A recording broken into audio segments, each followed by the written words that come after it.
going to take a small topic on human digestive system. I can see Prathamesh there. Hi, hello. I hope you are eagerly waiting for me to start with this topic. So let's begin with the topic. Manya, hello. I know you are Sachin. Good morning. Very good. I am happy to see you all here and eagerly waiting for you all to teach me. Okay, Omkar, hello, hi. Okay, so let me start with the topic. Apurv, hi. Okay, so many are eagerly waiting for my session. Thank you. So let me begin with this topic and let's start with human digestive system. Okay, we have a topic of nutrition of life processes in which we have a small topic which is related with the human digestive system and I am going to start with that. So यहाँ आप देख सकते हैं human digestive system, इसमें एक long tube start हो रही है माउथ से और एंड अप हो रही है एनस में. तो यही सबसे इम्पॉर्टेंट पार्ट है जिसमें पूरी डाइजेशन की प्रोसेस होगी और इसको हम कहते हैं alimentary canal. So what is an alimentary canal? It is a muscular tube which starts from mouth and ends up at anus. आप देख सकते हैं इस alimentary canal में बहुत सारे organs हैं like stomach, liver, pancreas और बहुत सारे glands भी associated हैं जिनका major role होगा in the process of digestion. I can see many more joining me. Poonam and all, very good. So let me begin with this. So I hope you understood what do you mean by alimentary canal. It is a muscular tube which starts from mouth and ends up at anus and it has got many organs and glands associated with it. ठीक है, अब हम आगे बढ़ते हैं. पहले हम पूरे डिटेल में जाने से पहले 5 स्टेप्स ऑफ न्यूट्रिशन समझ लें. ये हमने पहले भी देखा हुआ है लेकिन एक बार और रिवाइज कर लेते हैं. न्यूट्रिशन के 5 स्टेप्स होते हैं: इंजेशन, डाइजेशन, एब्जॉर्प्शन, एसिमिलेशन और इजेशन. पहले हम इनका मीनिंग समझ लेते हैं, फिर देखेंगे ये कैसे रोल प्ले करते हैं एक ह्यूमन डाइजेस्टिव सिस्टम में. कहाँ पे इंजेशन होता है, कहाँ पे डाइजेशन होता है, कहाँ एब्जॉर्प्शन होता है, एसिमिलेशन और फिर इजेशन. तो पहले इनका मीनिंग समझ लें. What do you mean by ingestion? Ingestion का मतलब होता है when we intake the food. In the case of human beings, we take the food in the mouth. So ingestion is taking in of food. Food is a complex molecule और हमारी body उसको utilise directly नहीं कर सकती. तो इसलिए उसको digest करना होता है, उसको सिंपल फॉर्म में कन्वर्ट करना होता है. So converting of complex molecule into the simpler form is known as digestion, जो कि बहुत ही इंपॉर्टेंट है. हमारी बॉडी डायरेक्टली फूड को यूटिलाइज नहीं कर सकती, उसको सिंपल फॉर्म में कन्वर्ट करना है और उस प्रोसेस को हम क्या कहते हैं? Digestion. I can see many more joining the session. Shlok, Komal, Sagar, welcome to this session. I hope आपको समझ में आ गया होगा इंजेशन और डाइजेशन. अब आते हैं एब्जॉर्प्शन पे. डाइजेशन पार्ट एलिमेंट्री कैनाल में हो रहा है, वहां से उसको सेल्स ऑफ द बॉडी में रीच आउट करना है. तो वो कैसे रीच आउट करेगा? By the process of absorption. The digested food is absorbed by the blood and blood takes it to the various parts of the body. उसके बाद आता है assimilation. What do you mean by assimilation?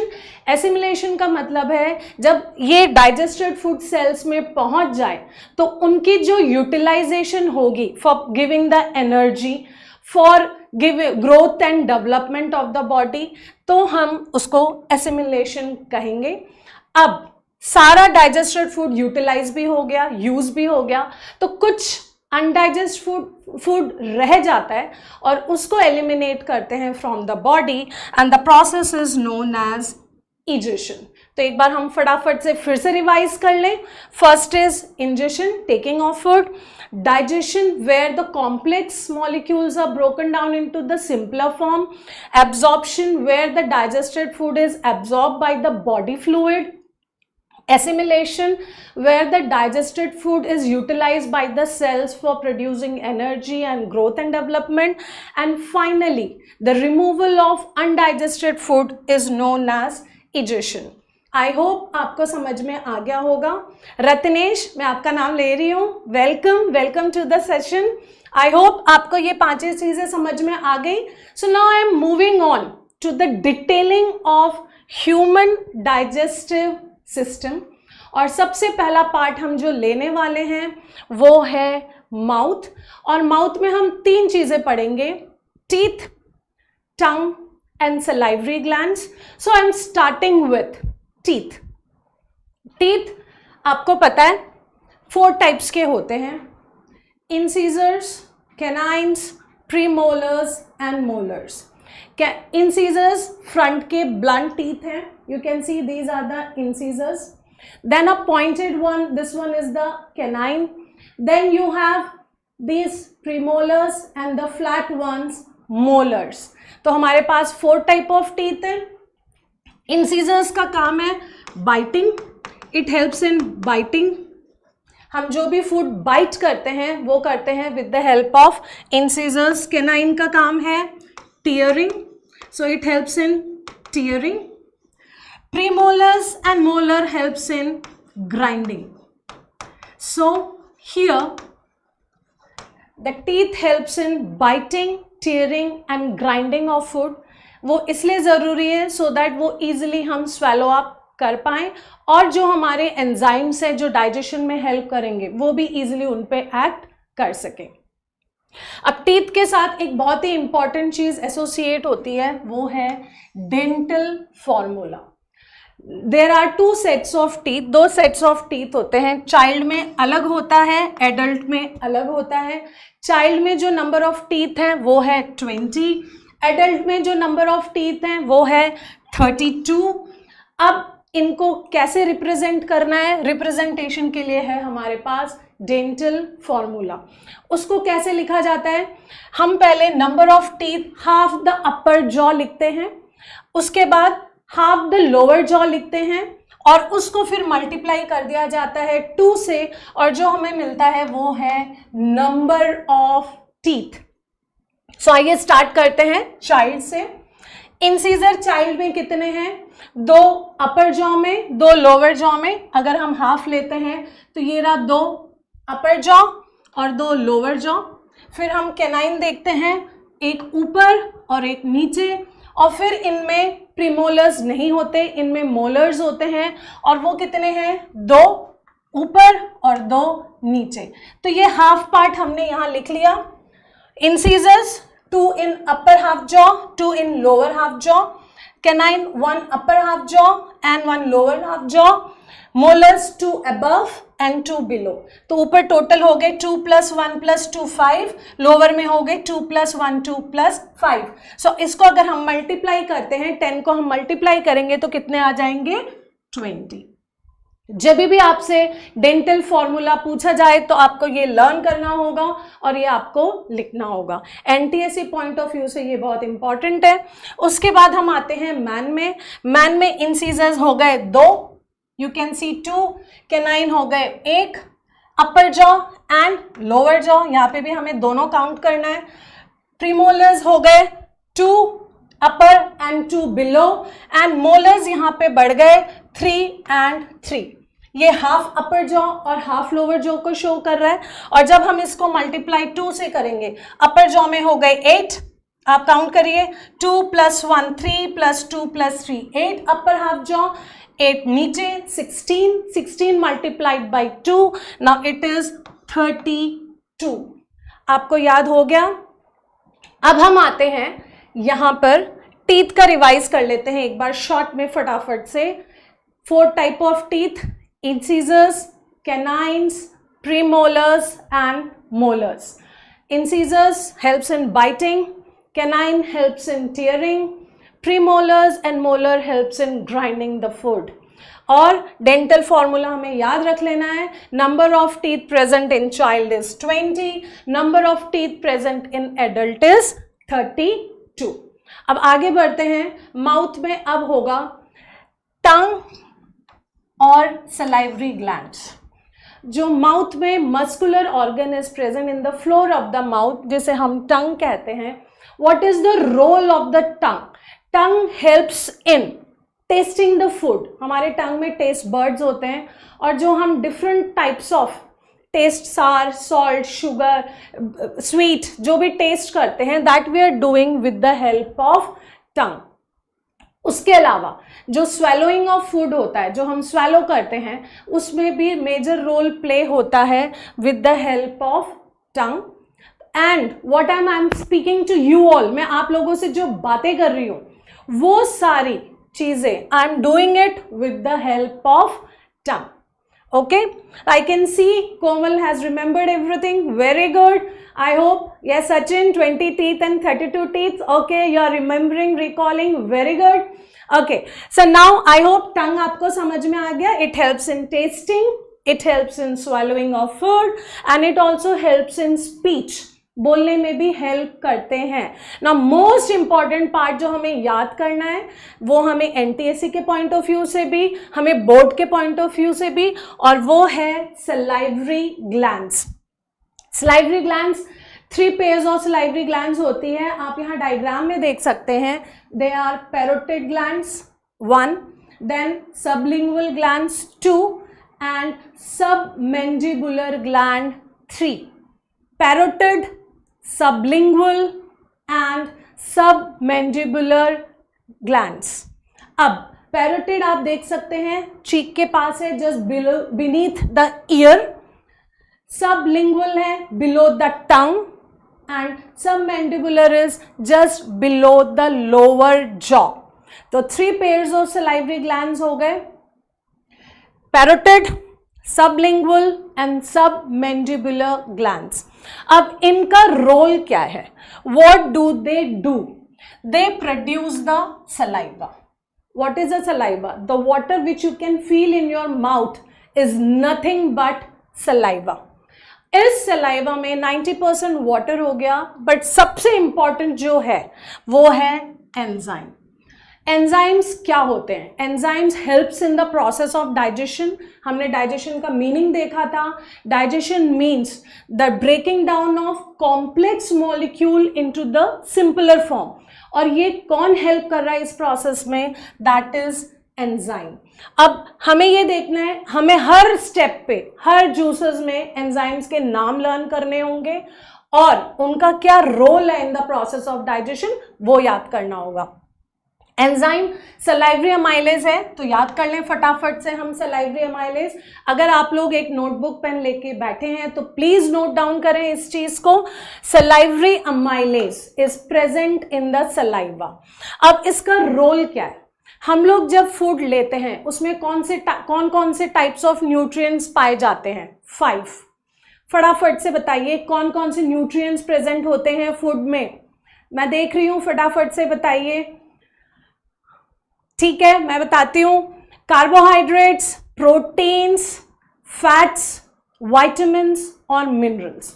Vitamin and mineral हमारी body directly absorb कर लेती है, तो उसके डाइजेशन की कोई प्रोसेस नहीं है। हम लोग जो डाइजेशन की प्रोसेस देखेंगे वो होगा कार्बोहाइड्रेट में, प्रोटीन्स में। Yes, I can C Anand, Anshu has given the answer, carbohydrate, proteins. Suman has given the fats. Correct. So we will be seeing the process of digestion in the case of carbohydrates, proteins and fats। तो सबसे पहला जो digestion शुरू होगा, श्लोक ने भी answer दे दिया है, all the 5 correct। yes, so that means you all know about this। good। हाँ, तो हम लोग स्टार्ट करते हैं। First of all the digestion of one nutrient which is nothing but carbohydrate. So carbohydrate is nothing but a starch. तो हम सबसे पहले कार्बोहाइड्रेट डाइजेशन का स्टार्ट देखते हैं, and it starts in the case of mouth. तो सबसे पहले डाइजेशन किस न्यूट्रिएंट का स्टार्ट होगा? कार्बोहाइड्रेट का। Starch is a type of carbohydrate. अब सलाइवरी अमाइलेज का क्या रोल है इसमें? सलाइवरी अमाइलेज स्टार्च पे एक्ट करेंगे और उसको ब्रेक डाउन कर देंगे in little simpler form which is a sugar maltose. लेकिन हमारी बॉडी अभी भी माल्टोज को यूटिलाइज नहीं कर सकती। ये जस्ट एक स्मॉल फ्रैगमेंट ऑफ स्टार्च है, starch is a big molecule और उसको अभी छोटे फ्रैगमेंट में ब्रेक डाउन किया गया है which is maltose. Maltose has to undergo further digestion. तो अभी डाइजेशन पूरा कंप्लीट नहीं हुआ है, बट यस कार्बोहाइड्रेट का डाइजेशन स्टार्ट हो गया है in the mouth with the help of which enzyme. फटाफट बताएं कौन सा एंजाइम हेल्प कर रहा है कार्बोहाइड्रेट के डाइजेशन में, जल्दी से बताएं, आई am waiting. It is salivary amylase. ये याद रख लेना है बिकॉज बोर्ड्स में भी अक्सर इस पे क्वेश्चंस आ जाते हैं. Amylase correct, amylase yes. Komal, Prathamesh, Anshu yes, आप लोग सही आंसर कर रहे हैं, very good. Jayant, salivary amylase पे अक्सर क्वेश्चन आ जाता है.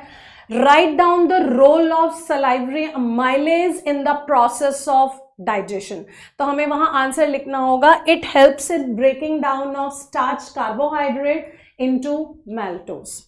ठीक है, आई होप यहां तक आपको यस. संगीता, ओंकार, हर्ष, राजदीप सबने आंसर दे दिए हैं. Salivary amylase correct, very good. That means you are understanding what I am teaching. Very nice. Parul, oh very good, thank you. So everyone is giving the answers, I am happy to see that. Okay, so mouth में हमने तीन चीजें पढ़ ली, teeth, tongue and हमने salivary glands. Now let's see, we are proceeding to the next part and let's see first this GIF. आप एक बार देखें, food pass on हो रहा है और पीछे की तरफ जा रहा है. आपने एक चीज नोट की है, वहां पे एक फ्लैप है, आप वापस से देखिए ये फ्लैप क्लोज हो रही है when the food is passing. This flap is known as epiglottis. इसका क्या रोल है, मैंने आपको ये चीज क्यों दिखाई.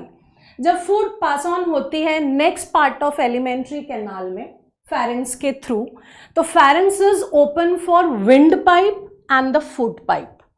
विंड पाइप आगे की तरफ है, पीछे की तरफ है food pipe which we also call it as esophagus. तो जब फूड पास ऑन हो रहा है तो हमारे पास एक फ्लैप है एपिग्लॉटिस, इसको बोलते हैं epiglottis, and it helps in, it closes down and it does not allow the food to pass into the windpipe. तो जो भी फूड है वो विंडपाइप पे नहीं जा पाता और वो पीछे इसोफेगस में चला जाता है. So at the time of swallowing, the epiglottis closes down so that the food does not go into the windpipe. अगर वो विंडपाइप में चला जाएगा तो we will choke and in extreme condition we can even die. So this is the role. So what is pharynx? Now तो अब आती है बात, what is pharynx? After the oral cavity और buccal cavity, माउथ में oral cavity है जिसको हम buccal cavity भी बोलते हैं. So इसमें जो pharynx है that is a conical region, आपको यहाँ दिख ही रहा था. It is common for both respiratory system and digestive system. तो epiglottis का रोल हमने देख लिया, how it prevents the food from passing into the windpipe.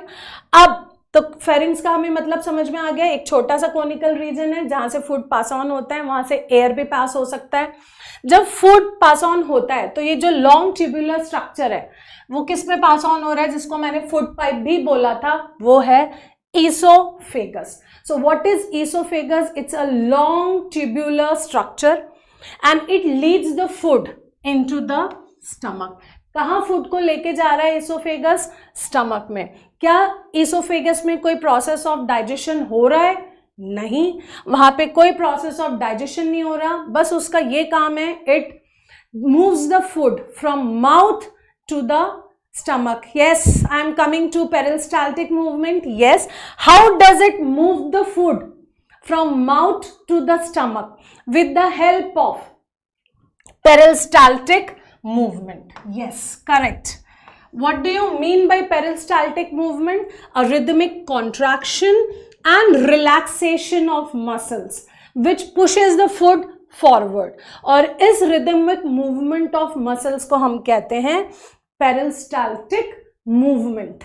Yes, and it takes place throughout the alimentary canal in pushing of food. And this is what is seen even in esophagus. तो अक्सर इस पे question आ जाता है, where is the what is peristaltic movement? और esophagus में अक्सर पूछ लिया जाता है how is the food moving through the esophagus, then again we have to write with the help of peristalsis. Okay, so what is peristaltic movement? Rhythmic contraction and relaxation of muscles which helps in pushing the food forward. तो अभी हमने इसमें दो important चीज पढ़ ली. एक तो epiglottis का रोल फेरिंक्स में. Pharynx is a common passage for air and food. And oesophagus में कौन सा मूवमेंट हो रहा है? Peristaltic movement. राइट. सो यहां हम लोग अब नेक्स्ट किस में आने वाले हैं हम? अब फूड इसोफेगस ने कहां पहुंचा दिया? स्टमक में. तो अब नेक्स्ट सेक्शन हम जो देखने वाले हैं वो है स्टमक. ठीक है, आप यहां एक डायग्राम देख सकते हैं स्टमक का. Stomach is a J shaped muscular organ. ये एक सैक लाइक स्ट्रक्चर है और इसके 3 रीजन्स हैं. फंडस जो ऊपर है, the food passes first to the cardiac part, and then the lower part which is moving towards the small intestine is known as pyloric. तो 3 रीजन हो गए स्टमक के. Okay, I can see, yes, I have come to the topic stomach. Yes, Sagar, Anshu, I can, yes, this is what the stomach is. Stomach में 3 parts हो गए. कौन कौन से? Cardiac, fundus and pyloric. ठीक है, अब हम देखते हैं इसमें क्या प्रोसेस ऑफ डाइजेशन होता है. स्टमक में गैस्ट्रिक ग्लैंड्स हैं, उसके लाइनिंग में गैस्ट्रिक ग्लैंड्स हैं और जो प्रोड्यूस करते हैं गैस्ट्रिक जूसेस. अब गैस्ट्रिक जूसेस में क्या क्या इंपॉर्टेंट चीजें प्रेजेंट हैं and how do they play a role in a process of digestion, आके वो देखते हैं. तो gastric gland produces and releases the juices, जिसमें सबसे इंपॉर्टेंट है HCl, हाइड्रोक्लोरिक एसिड. इसके अलावा प्रोटीन डाइजेस्टिंग एंजाइम है जिसको हम कहते हैं पेप्सिन, और म्यूकस. तो ये 3 इंपॉर्टेंट चीजें जो हमें याद रखनी है.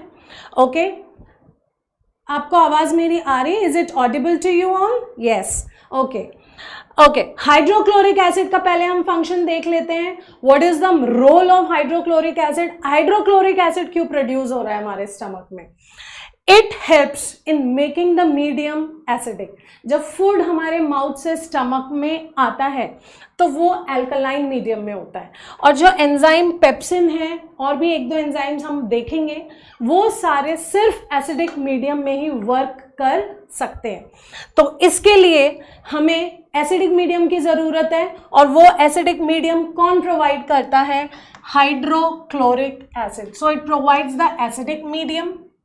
अगर हमारे फूड में कोई बैक्टीरिया या कोई जर्म्स पहुंच जाता है स्टमक में, then also it is protective in nature and it helps in killing the micro organisms. तो ये हाइड्रोक्लोरिक एसिड के 2 फंक्शन हो गए. और थर्ड फंक्शन है, it facilitates the action of pepsin. What does it mean?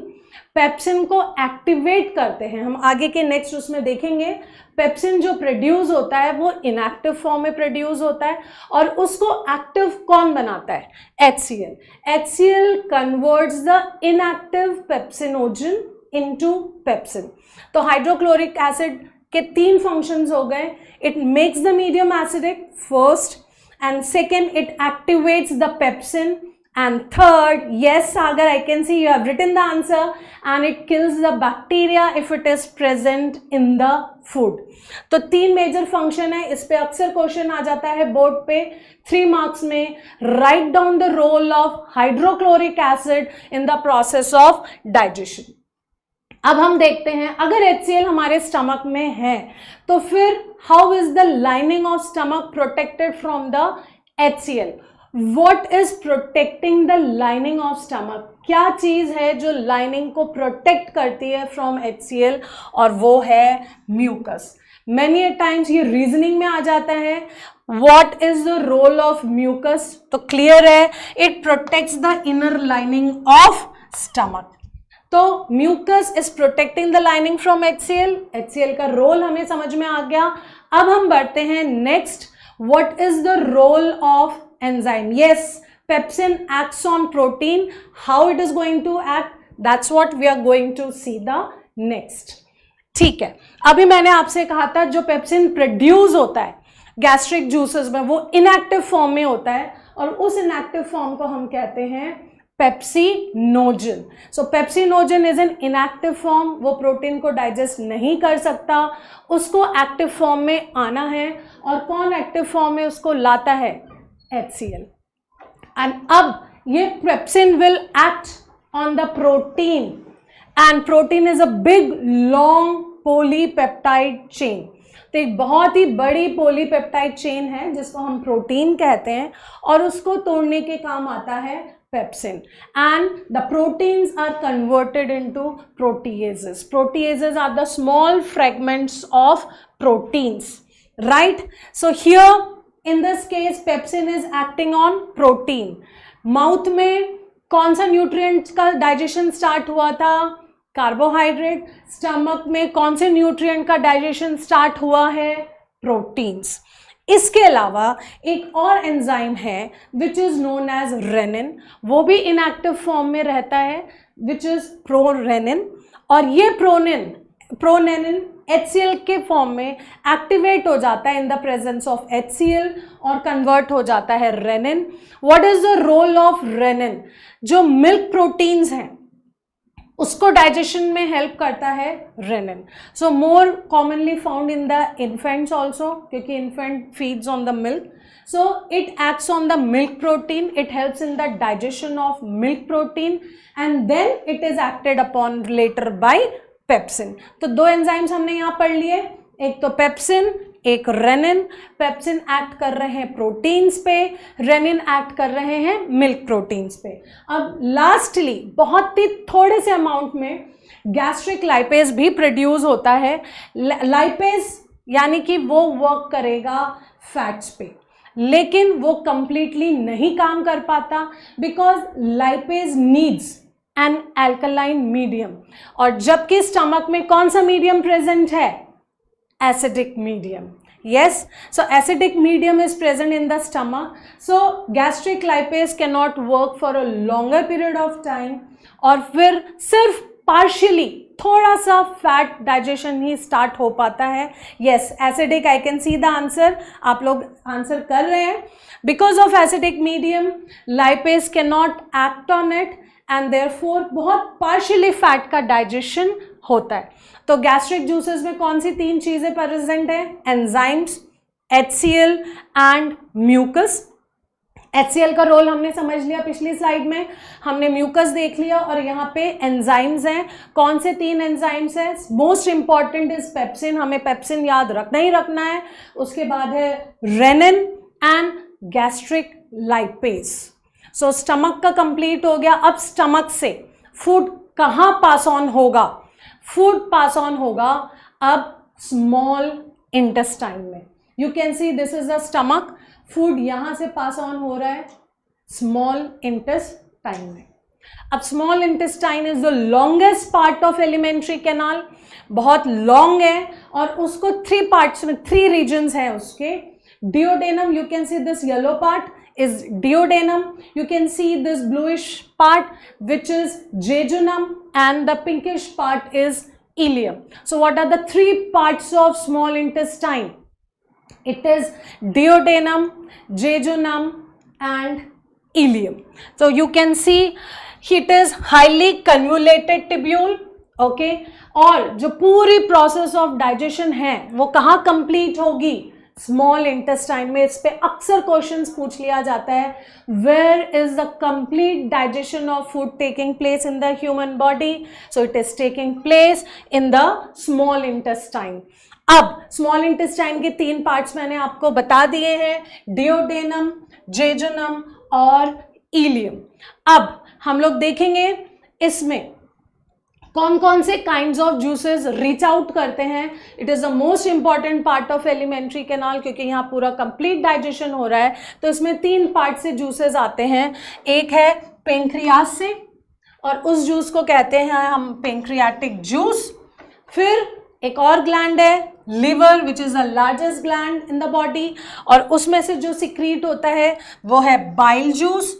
और फिर खुद walls of the intestine secrete करती है इंटेस्टाइनल जूसेस. तो हम इन तीनों को वन बाय वन पढ़ेंगे, वन बाय वन अंडरस्टैंड करेंगे. एंड हियर सबसे पहले हम ले लेते हैं लिवर को, लिवर का रोल देख लेते हैं और उसके बाद फिर हम पेंक्रियाज लेंगे, फाइनली हम देखेंगे इंटेस्टाइनल जूस का role. This is a liver, you can see a bilobed structure और इसके पास एक छोटा सा पाउच लाइक स्ट्रक्चर प्रेजेंट है, गॉल ब्लैडर। लिवर का क्या रोल है? It helps in secreting the bile juice. So it helps in secreting the bile juice. अब what is the role of bile juice? अक्सर इस पे क्वेश्चन आता है, the bile juice does not contain the enzyme. It does not contain any enzyme. Then what is the role of bile juice in the process of digestion? जब enzyme ही नहीं है तो उनका रोल क्या है? अब what was the medium in stomach? What was the medium in stomach? Acidic medium. ठीक है, अब जो एंजाइम्स काम करेंगे, जो एंजाइम्स पेंक्रियाटिक जूस में प्रेजेंट है, जो एंजाइम्स प्रेजेंट हैं इंटेस्टाइनल जूस में, उनको कौन सा मीडियम चाहिए for the digestion, for the continuing the process of digestion? Alkaline medium. Anant ने बोल दिया एल्कलाइन मीडियम, करेक्ट। अब इस एल्कलाइन मीडियम को कौन बना रहा है? Bile juice. So it is converting the medium from acidic to alkaline. और उसके अलावा अभी तक हमने प्रॉपर डाइजेशन ऑफ लिपिड नहीं पढ़ा। अब lipid is nothing but fats. अब हम फैट डाइजेशन को भी देखेंगे स्मॉल इंटेस्टाइन में, लेकिन फैट मॉलिक्यूल्स बहुत बिग और लार्ज मॉलिक्यूल्स होते हैं, तो उसको डाइजेशन करने में एंजाइम्स को भी थोड़ी दिक्कत आती है। So what is the role of bile juice? It emulsifies the fat. अब वर्ड आ गया emulsification. So what do you mean by emulsification? Emulsification is the breaking down of larger molecule into the smaller form. छोटे छोटे small globules में उसको तोड़ दिया जाता है with the help of bile juice, so that the enzymes can help in the digestion. ये बहुत इंपॉर्टेंट टर्म है। बाइल जूस का रोल अक्सर पूछ लिया जाता है, what is the role of bile juice? सबसे इंपॉर्टेंट है, it helps in emulsification of fat, breaking of fat. Correct, Rakshit ने आंसर दिया है, yes, it helps in breaking down of bigger molecule of fat into the smaller globules. Bile juice जो भी secrete होता है, it gets stored in the gall bladder. मैंने देख लिया है, बच्चों को पता है, you already know about it, very good. So the role of gall bladder is to store the bile juice, role of bile juice is to emulsify the fats and it provides the alkaline medium. तो अब liver से हम next में चलते हैं, which is pancreas. आप pancreas देख सकते हैं, it is just present below the stomach and it's a leaf-like structure. You can see it's a leaf-like structure, and this pancreas plays a major role in the process of digestion. Why? Because it has all the types of enzyme which helps in the digestion of carbohydrate, proteins and fats. Okay, so now here in this case the pancreas secretes a pancreatic juice और उसमें different types of enzyme है। Majorly हमें याद रखना है trypsin, chymotrypsin, lipase and amylase. एक एक करके हम इनका फंक्शन देखेंगे। अच्छा, आपने इंसुलिन लिखा है, insulin is a endocrine part of the pancreas, जो हम एंडोक्राइन ग्लैंड्स में देखेंगे। अभी pancreas is working in this case as an exocrine gland. Pancreas can act as exocrine gland, can act as endocrine gland. तो अभी हम जो उसका रोल देखेंगे, it is the exocrine part of the gland, और जिसमें वो प्रोड्यूस कर रहे हैं पेंक्रियाटिक जूस। अब इसमें हम सबसे पहले फंक्शन देखते हैं ट्रिप्सिन एंड काइमोट्रिप्सिन। हमें पता है पेप्सिन का क्या रोल था स्टमक में, it acts on protein. Similarly trypsin and chymotrypsin will again act on protein. हम इसको कैसे याद कर सकते हैं? Pepsin in trypsin, chymotrypsin in protein. So they will act on protein and they will break down the proteins into again a small peptide fragments. लेकिन ये अभी भी complete digestion नहीं हुआ है, इसका further digestion होगा with the help of intestinal juices. ठीक है, तो अभी पेप्टाइड फ्रैगमेंट्स तक कंप्लीट हो गया। तो ट्रिप्सिन ने किस पे काम करा? प्रोटीन्स पे। ठीक है, उसके बाद हम देखेंगे अमाइलेज। अमाइलेज हम पहले भी पढ़ चुके हैं, किसमें? हम अमाइलेज किस में पढ़ चुके हैं पहले? Salivary amylase. और सलाइवरी अमाइलेज ने किस पे काम किया था? फटाफट बताएं, किस पे काम किया था? कौन से न्यूट्रिएंट पे काम किया था? कार्बोहाइड्रेट्स। यस, सो अमाइलेज ने वहां पे भी कार्बोहाइड्रेट्स पे काम किया था, यहां पे भी उसका सेम रोल है। इट एक्ट्स ऑन कार्बोहाइड्रेट्स और उसको डाइसेकेराइड्स में कन्वर्ट कर देते हैं। हमने एक वर्ड देखा था maltose. Maltose is an example of disaccharide. Starch is a polysaccharide. Poly means बहुत सारे यूनिट्स उसमें जुड़े हैं। जब डाइसेक्राइड बोलते हैं मतलब उसमें सिर्फ 2 यूनिट जुड़े हैं। फॉर एग्जाम्पल मैल्टोज 2 ग्लूकोज यूनिट से जुड़ के बना है, लेकिन हमारी बॉडी क्या यूज कर सकती है? ग्लूकोज। तो अभी भी कंप्लीट डाइजेशन नहीं हुआ है, इसका कंप्लीट डाइजेशन होगा with the help of enzymes of intestinal juices. ठीक है, तो disaccharide means 2 units of glucose. For example in the case of maltose, तो अभी इसने डाइसेक्राइड में कन्वर्ट कर दिया है, किसने? पेंक्रियाटिक अमाइलेज में। अब हम आते हैं next, pancreatic lipase. Lipase word itself बोल रहे हैं कि it will act on lipids which is nothing but fats. तो अब फैट्स का डाइजेशन यहाँ स्टार्ट हो गया in a proper way and fats are completely digested into fatty acid and glycerol. तो हमने पेंक्रियाटिक जूस में 3 मेजर एंजाइम्स की कैटेगरीज देख ली। The one which is acting on protein, the one which is acting on carbohydrates and the one which is acting on fats. इसमें हर तरह के enzymes हैं जो हर तरह के न्यूट्रिएंट्स पे काम कर रहे हैं। Trypsin and chymotrypsin is acting on proteins, amylase is acting on carbohydrates and lipase is acting on fats.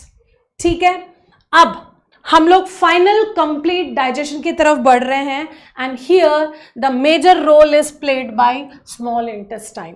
तो स्मॉल इंटेस्टाइन के वॉल से, ग्लैंड से इंटेस्टाइनल जूसेस प्रोड्यूस होती हैं। उसमें डिफरेंट टाइप्स ऑफ एंजाइम्स होते हैं जो कार्बोहाइड्रेट के जो डाइसेक्राइड बन गए हैं उन पे काम करते हैं, जो पेप्टाइड फ्रैगमेंट्स बन गए हैं उन पे काम करते हैं, या फिर जो फैट्स के थोड़े बहुत रह गए उन पे काम करते हैं। And finally the enzymes of intestinal juice उसको कन्वर्ट कर देते हैं कार्बोहाइड्रेट को ग्लूकोज में, क्योंकि हमारी बॉडी ग्लूकोज को यूज कर सकती है, प्रोटीन को अमीनो एसिड में, हमारी बॉडी अमीनो एसिड को यूज कर सकती है, and fats are converted into fatty acid and glycerol. ठीक है, तो हमें ये बहुत इंपॉर्टेंट है, इसमें अक्सर क्वेश्चन आ जाता है on complete digestion what is the final product in the case of carbohydrate. तो आंसर क्या हो गया? Glucose. In the case of protein amino acid. अक्सर बच्चे फैट्स का भूल जाते हैं, हमें फैट्स बहुत ध्यान से याद रखना है, वो है फैटी एसिड एंड ग्लिसरॉल। तो आपको याद हो गए तीनों, carbohydrate into glucose which our body can use it, protein into amino acid and fats into fatty acid and glycerol. तो अब कंप्लीट डाइजेशन कहां पे हो गया? स्मॉल इंटेस्टाइन पे।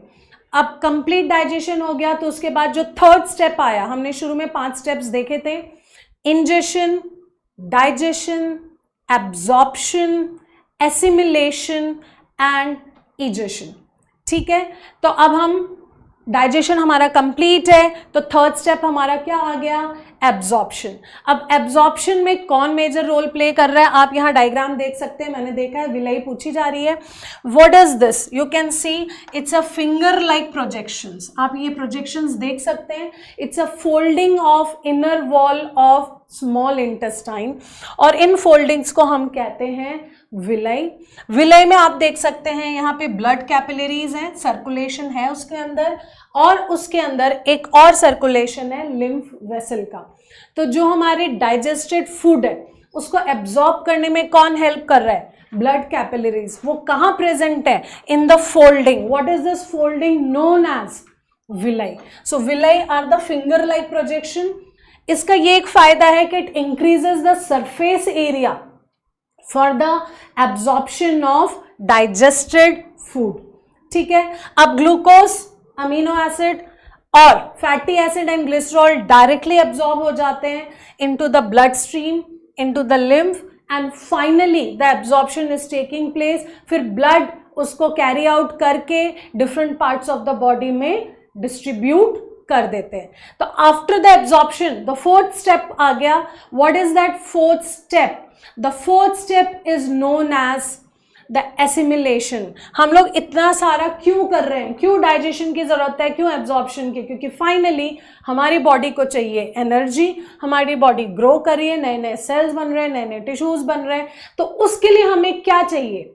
सारे डाइजेस्टेड फूड. तो अब एसिमिलेशन होगा, ग्लूकोज जाके सेल में एनर्जी प्रोड्यूस करेगा, प्रोटीन फैट्स बॉडी बिल्डिंग और ग्रोथ एंड डेवलपमेंट में हेल्प करेंगे. तो एसिमिलेशन सेल्स में जाके स्टार्ट हो जाएगा. हमारे सेल्स डाइजेस्टेड फूड को यूज करेंगे और उसको डिफरेंट प्रोसेस में यूटिलाइज करेंगे. ठीक है, अब एसिमिलेशन भी हो गया, एब्जॉर्प्शन भी हो गया, चारों स्टेप्स हो गए. तो फाइनली कौन सा स्टेप बचा? इजेशन. ठीक है, तो अब हम देखते हैं what happens to the undigested food. और अनडाइजेस्टेड फूड और बाकी जो है स्मॉल इंटेस्टाइन से कहाँ पर नेक्स्ट जाएगा? तो वो नेक्स्ट जाएगा लार्ज इंटेस्टाइन में. Large intestine as you can see it has got 3 parts again, caecum, colon and rectum. Caecum बहुत ही छोटा सा ब्लाइंड सैक लाइक स्ट्रक्चर है, उसमें आप ये फिंगर लाइक प्रोजेक्शन देख सकते हैं. इसको हम कहते हैं अपेंडिक्स. अपेंडिक्स का मेजर रोल हमारे में नहीं है. ठीक है, अब जो अनडाइजेस्टेड फूड है यहाँ स्मॉल इंटेस्टाइन से किसके अंदर गया? सीकम, और सीकम के थ्रू पूरे कोलोन के थ्रू गया. Now what is the role of large intestine? अब डाइजेस्टेड न्यूट्रिएंट्स तो हमारे एब्जॉर्ब हो गए स्मॉल इंटेस्टाइन में. So the major role of large intestine is it helps in the absorption of water. जो water का absorption होता है वो यहाँ हो जाता है और धीरे धीरे undigested food solidify होने लगता है. And then this undigested food gets stored in the rectum temporarily और फिर digestion is taking place with the help of anus. ठीक है, so what is the role of large intestine? It helps in the absorption of water and finally digestion is taking place with the help of anus. तो हमने पांचों steps देख लिए, पूरी process of digestion देख ली. एक बार हम लोग उसको फटाफट से रिवाइज कर लेते हैं, क्या क्या हमने आज पढ़ा, क्या क्या हमने आज देखा. ठीक है, so here let's revise first. Here we had started with an alimentary canal. What is an alimentary canal? आप देख सकते हैं it starts with mouth, finishes up at anus. अब इस alimentary canal में कौन कौन से parts होते हैं? सबसे पहला माउथ. माउथ के अंदर है बकल कैविटी और उस कैविटी में क्या क्या प्रेजेंट है? Teeth, tongue and salivary glands. उसके बाद फूड कहाँ पहुँच गया? फेरिंग्स के थ्रू इसोफेगस में. Then it went to stomach. Stomach के 3 पार्ट्स थे, कार्डियक, फंडस एंड पाइलोरिक, जो हमने यहाँ देखा. उसके बाद फूड कहाँ पहुँच गया? स्मॉल इंटेस्टाइन में. स्मॉल इंटेस्टाइन के कितने पार्ट्स हो गए? डियोडेनम, जेजुनम और इलियम. उसके बाद फूड पहुँच गया लार्ज इंटेस्टाइन में. लार्ज इंटेस्टाइन के जस्ट नाउ अभी हमने पढ़ा है कौन से 3 पार्ट्स हैं? Caecum, colon and rectum, and finally the food is ejected out with through the anus. ठीक है, so ये पूरे elementary canal का in short में revision है. ठीक है, now there is a doubt being asked, what is egestion and excretion? Excretion is a process of throwing a metabolic waste produced in the body. Excretion is a larger one जिसमें हम gaseous waste को भी eliminate होते पढ़ेंगे, liquid waste को भी करेंगे. So here egestion is associated only with the process of digestive secretion. Excretion is a larger topic where we are going to see the removal of many kind of metabolic waste, whether it is a solid waste, whether it's a liquid waste or whether it is a gaseous waste. ठीक है, तो मैंने I hope आपका clarify कर दिया है. Now we are moving on. Let's see, you have to be really very quick because I have framed few questions on this topic. आपने अगर अच्छे से सुना है तो आप इजीली इसको आंसर आउट कर सकते हैं। तो मैंने कुछ फ्यू MCQs फ्रेम आउट किए हैं on this topic. Let's see, first question देखते हैं और फटाफट आप आंसर कीजिए। What do you mean by mastication? Mastication, I am just giving you a hint, takes place in the mouth. और फटाफट कोई बता सकता है इसका क्या आंसर होगा? फटाफट। Yes, I can see Prathamesh, Manya, Sagar, Komal, सबने आंसर कर दिया and the answer is right. It is Ayush, yes, Suman, Pallavi, Kalpana, Komal, Anand, everyone has given the correct answer and the answer is D. Mastication is another word given to chewing, क्योंकि हमने digestion का meaning already देख लिया है, absorption और assimilation। तो ये एक term हमें याद रखनी है। Yes, Parul, yes, I have seen you have given the answer. So with Kalpana, right. This is the correct answer. Now we are moving on to the next question. Let's see how quick you are. Okay. So now the next question is, the part of digestive system where no digestion is taking place. I am waiting for the answer. क्या answer होगा इसमें? फटाफट answer दीजिए। Yes, mouth, esophagus, small intestine और stomach। कौन से part में? Yes, I can see the answer. Jain, Sagar, Prathamesh, Ayush, Komal, you all are very quick. Pallavi, Aniket, कल्पना, आनंद, सबने करेक्ट आंसर दिया है और इसका करेक्ट आंसर है बी, ईसोफेगस। ना वहां पे कोई डाइजेस्टिव ग्लैंड्स है, ना कोई एंजाइम प्रोड्यूस हो रहा है, simply it is passing the food from mouth to stomach. Very good, that means आपको समझ में आया है what I have explain today. अब on complete digestion the protein finally gets converted into, see, options are given over there: starch, glucose, amino acid और fatty acid and glycerol. फटाफट से answer दीजिए। Yes, I can see again answers आपके बिल्कुल सही हैं। आप लोग ने फटाफट आंसर्स दे दिए हैं। I can see in a line the answers are given and the option is C, correct, amino acid. Starch is a complex form of carbohydrate, glucose is a final product of carbohydrate, amino acid is a final product of protein, and fatty acid and glycerol is a final product of fats. So the correct answer is amino acid. You all are correct in giving the answers. Let's move on to the next question. ठीक है, अब next question में आते हैं। Complete digestion of food occurs in, कौन से part of alimentary canal में complete digestion of food होता है? I am waiting for the answers, I am waiting for the answers. I can see answer is given by Sagar, very good. Prathamesh, Manya, Jain, सबने correct answer दिया है। The complete digestion of food takes place in small intestine. Very good response I am getting from you all. Thank you for understanding this. Okay, now moving on to the next question. Quickly, what is the role of bile juice in the body? What is the role? What does the bile juice do in the body? इसका answer दीजिए। Whether it helps in the digestion of protein, whether it helps in breaking down of nucleic acid, or it helps in emulsification of fats, or it helps in phagocytosis। फटाफट से answer बताएं, इसका क्या answer होगा? Yes, Komal, Suman, Sagar, Kalyani, everyone has Palani, everyone has given the correct answer. Here the answer is emulsification of fat. What do you mean by emulsification of fat? The breaking down of larger molecule of fat into the simpler form is known as emulsification of fat. Very good students, you are doing very well. I can see all the answers. Now I have come to the next. अगर आपको इसी तरह और भी topics पढ़ने हैं, और भी चीज़ें चाहिए, और भी मटेरियल्स चाहिए, तो you are most welcome to our e career point app, जो आप एक मोबाइल के गूगल प्ले स्टोर से जा सकते हैं, आप डाउनलोड कर सकते हैं और उसमें आपको डिस्काउंट मिलेगा अगर आप ये कूपन यूज़ करते हैं CC10, तो आपको फ्लैट 10% डिस्काउंट मिलेगा। जो भी कोर्सेज आप ऑप्ट करते हैं, आईआईटी के लिए, जेईई के लिए, जो भी 9th-10th के लिए जो भी कोर्सेज आप ऑप्ट करते हैं, अगर आप ये कूपन यूज़ करते हैं तो आपको फ्लैट 10% ऑफ मिलेगा उन कोर्सेज में। तो ये वैलिड है लेकिन सिर्फ 30 जून तक। तो मैं आपसे इंसिस्ट करूंगी कि आप फटाफट से इस अपॉर्चुनिटी को अवेल करें। आपको सिंपली जाना है गूगल प्ले स्टोर पे, इस तरह का लोगो आ जाएगा ई करियर पॉइंट का, आपको इस पे करना है और आपको कूपन यूज़ करना है CC10 और आपको 10% डिस्काउंट इस पे मिल जाएगा।